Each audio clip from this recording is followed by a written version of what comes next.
ഓർമ്മിപ്പിക്കുന്നു.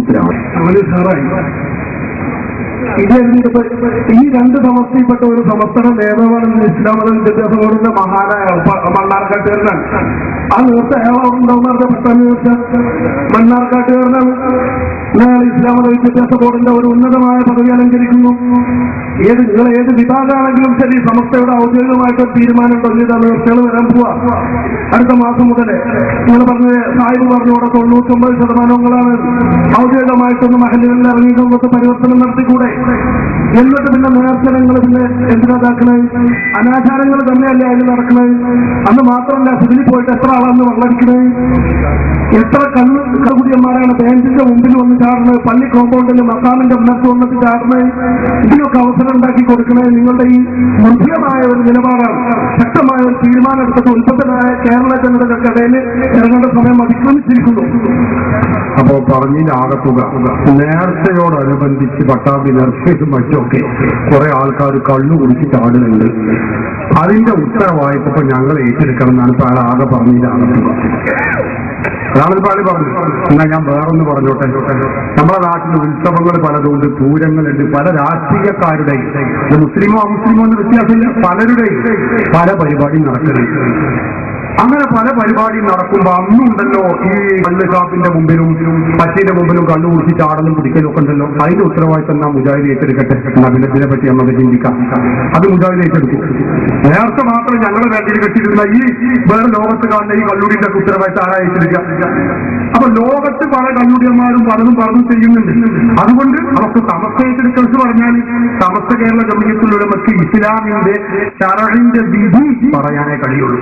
സമസ്ത നേരിട്ട് ഓരോ പട്ടാമില്ലാത്ത മറ്റേ നേർച്ച ഒരു നേർച്ച സമസ്ത നേരിട്ട് നടത്തുന്നില്ല. അത് നിങ്ങൾ മനസ്സിലാക്കണം. സമസ്ത അങ്ങനെ നേർച്ച നടത്താനുള്ള സംഘമല്ല. പിന്നെ നാട്ടിൽ അങ്ങനെ തെറ്റുകൾ വരുന്നുണ്ടെങ്കിൽ സമസ്ത അതിനെ കുറിച്ച് ഉത്ബോധനം നടത്തും. മക്കളെ തെറ്റ് പാടില്ല, തെറ്റ് ചെയ്യരുത്, അനാചാരം ചെയ്യരുത്, കള്ളു കുടിക്കരുത്, മറ്റു ചെയ്യരുത് എന്ന് പറയും. അത് പറയാനേ സമസ്തക്കും മറ്റും ഏത് സംഘടനക്കും കഴിയുള്ളൂ. അതങ്ങനെ കഴിയുള്ളൂ. അല്ലാതെ നമുക്കിവിടെ നിയമം വഴിയെടുക്കാൻ കഴിയും. നിയമം നമ്മളെ കൈയെടുക്കാൻ പറ്റും. മതേതര രാജ്യമാണ്, ജനാധിപത്യ രാജ്യമാണ്. ജനാധിപത്യ രാജ്യത്തിൽ നമുക്ക് പണ്ട് എല്ലാവർക്കും അറിയാം.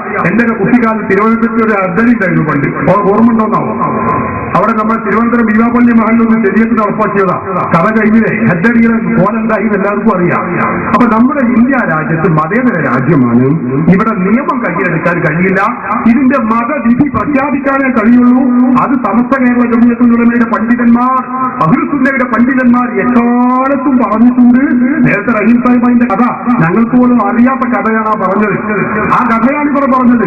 മതവിധി പരസ്യമായി ജനങ്ങളെ ഉത്ബുദ്ധരാക്കാറുണ്ട്, പ്രഖ്യാപിക്കാറുണ്ട്. ഞങ്ങൾ എല്ലാ മുഖാമുഖങ്ങളിലും പറയാറുണ്ട്. അതൊന്നുകൂടി ഇവിടെ ആവർത്തിക്കുകയും ചെയ്യുന്നു. അപ്പൊ ഞങ്ങൾ ആളുകൾ തെറ്റ് ചെയ്യുന്നതിന് ഞങ്ങൾ ഉത്തരവാദിയല്ല. അങ്ങനെയാണെങ്കിൽ മുജാഹിദിന്റെ ജമാഅത്തിന്റെ സമ്മേളനത്തിൽ എന്തെല്ലാം തെറ്റുകൾ പണ്ടുകൂടി പറയിപ്പിക്കണം. അതിന്റെ ഉത്തരവാദിത്തം അറിയിച്ചു. അപ്പൊ സമ്മേളനം ആറാമെന്ന് പറയേണ്ടി വരൂലേ? മുജാഹിദിന്റെ സംസ്ഥാന കൗൺസിലർ നടന്ന നീലപുസ്തകം എന്റെ കയ്യിലല്ലേ? അതിന്റെ 15ാമത്തെ പേര് ഞാൻ വായിക്കണം. ഇവർക്കൊക്കെ മൂവർക്കും അറിയാതെ എനിക്ക് തോന്നുന്നത് കയ്യിലുണ്ടില്ലേ?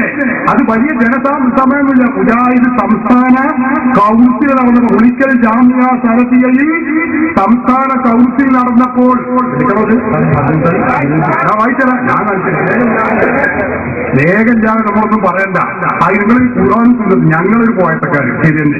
ഞങ്ങൾ പഠിത്തം നോക്കി ഞങ്ങൾ നിറകത്തക്കാരുടെ പഠിത്തം കൂട്ടരാണോ? ആയിക്കോട്ടെ. ഞങ്ങൾ ഇങ്ങനെ സാധുക്കൾ അന്തല്ലാതെ തീരല്ലാതെ നരകത്തേക്ക് മാത്രം പോസ്റ്റ് കൂട്ടരാണ്. എന്നാൽ മുജാഹിദുകൾ എന്താണ് സഹോദരങ്ങളെ? സ്വർഗത്തേക്കായിട്ട് അള്ളാഹു തആല അങ്ങനെ പറഞ്ഞേറ്റ കൂട്ടരാണല്ലോ മുജാഹിദുകൾ. ആ മുജാഹിദുകളെ സ്ഥിതി എന്താണെന്ന് നിങ്ങൾക്കറിയാമോ? അവരുടെ നീലപുസ്തകം എന്ന് പറയുന്ന ആ പുസ്തകത്തിൽ അതിൽ അവർ പറയുന്നത് കാണാം. എന്താ അതിന്റെ 15ാമത്തെ പേജിൽ വ്യക്തമായി രേഖപ്പെടുത്തുന്നു. അവരുടെ ഇന്നത്തെ കേരള അയ്പ് മറച്ചു വെക്കണം. അയ്പ് മറച്ചു വെക്കണം.